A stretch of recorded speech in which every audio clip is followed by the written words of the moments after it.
Magandang araw po sa lahat. Kapag meron po kayong balat ng itlog, huwag niyo pong itatapon. Gaya po yan nito, meron akong balat ng itlog tsaka ng mga pugo. Kasi nagkwek-kwek kami noon, karaang araw. Bali, binilad ko yun siya. Tapos ito, kailangan natin ng plastic container tsaka yung pandurog natin na bote. Ayan, dikdikin lang natin. Ayan, itong balat na po ito is malutong na siya kasi nabilad na natin ng 3 days.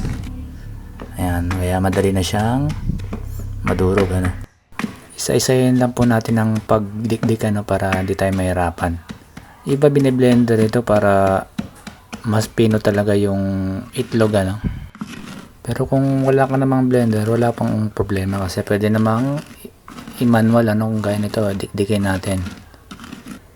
Ayan, ito na po yung finished product. Ayan na. Medyo durog na siya. Di po siya ganun kapino pero pwede na. Mas pino po kasi mas maganda para mabilis po ma-absorb ng mga halaman. Ayan, pwede na po natin siyang ilagay sa mga halaman natin. Ayan nga pala yung munti kong hardin. Yung iba kasi nilalagay lang nilang diretso ng buo yung itlog o iba dinudurog lang ng kaunti. Bali mas matagal po siyang ma-absorb ng halaman. Kaya ito po dinudurog natin para mas mapabilis yung pag-absorb nila doon sa itlog. Ang itlog po ay mayaman sa calcium. Calcium po is pampatibay ng ating mga halaman. Ito po yung tanim ko na kalamansi. Maliit pa yan, maliliit pa, pero mas maganda maliit pa lang, matibay na po yung mga tanim natin. May mga nabibili namang mga fertilizer, mga pataba, pero kung gusto ko kasi organic lang, yung mga makikita lang sa bahay natin, diyan sa labas ng bahay natin, tsaka higit sa lahat libre lang. Gaya nitong itlog is makikita lang natin sa kusina natin, tinatapon lang siya kasi naman bumili pa tayo, 'di ba? Ayan, bibilad lang siya sa araw.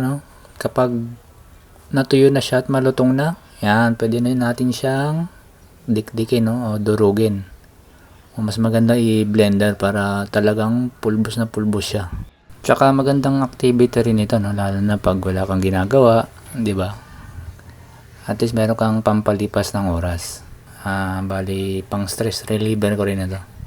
Yung mga tanim ko pala dyan is yung mga kalamansi, bell pepper, kamatis, tsaka meron ako isang avocado na tumubo. Tapos ito yung may lemon din ako. Ayan, bali 5 piraso sila. Ayan yung lemon ko. Ayan, ang ganda rin ng tubo niya. Tinry ko lang siyang itanim. Ayun, tumubo siya. Bali iningi lang namin doon sa kapitbahay namin. Bali may tanim siyang mga maliliit na lemon. Ayan, tinanim po, tumubo naman siya. Bali 5 piraso yun sila.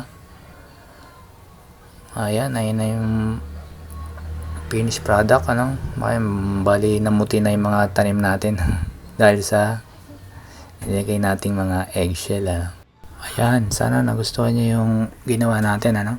Salamat po sa panonood.